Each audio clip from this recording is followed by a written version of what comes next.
If I look sleep deprived, I am. And if I look like I've been crying, I have, because I tried to do this video a few moments ago and I just completely lost it. So I'm going to try to do this again. And if I cry a little bit, it's okay, but I think I've let it out.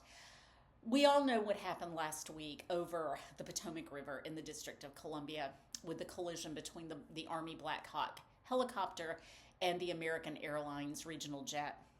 Lives were lost, everybody was killed, and the search is still ongoing for bodies in the rivers.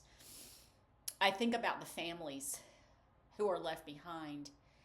And, a loss of that stature, magnitude, something that's just really catastrophic, rattles you. I always say loss is loss, but some people, including myself, have been through losses that were very sudden and very traumatic. I know I've said this a million times. I lost my husband at sea many years ago, and I know many Navy widows whose husbands were shot down over Iraq or who crashed into mountains during night training.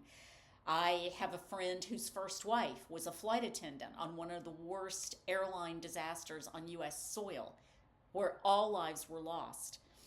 And I checked in with him last week, and he admitted that that incident triggered him, but after about a day, he was okay. I thought I was okay, but every time I started looking at the news and seeing the bodies, or not the bodies, but seeing the search for the bodies, it just brought back up the search for my husband all those years ago, a search that ended without having found his body. And so there are things in our lives that can be triggers for grief because, I've said before, I believe that grief is layered.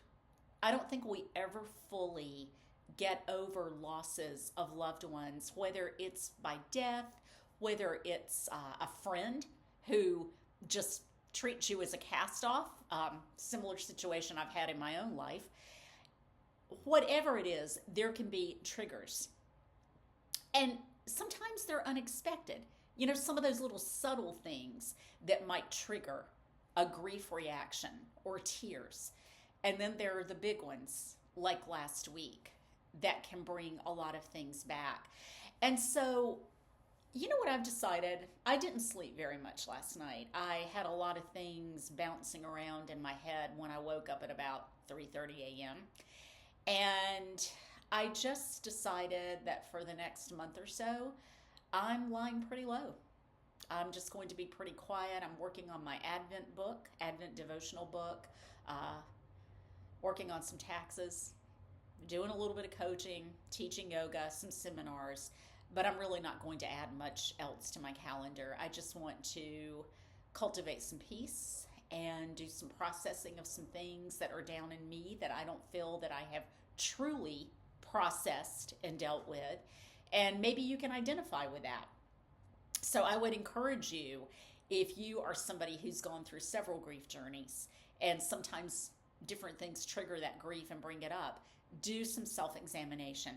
Try to get it out of you. I offer grief coaching. I'm putting the link in the comments section.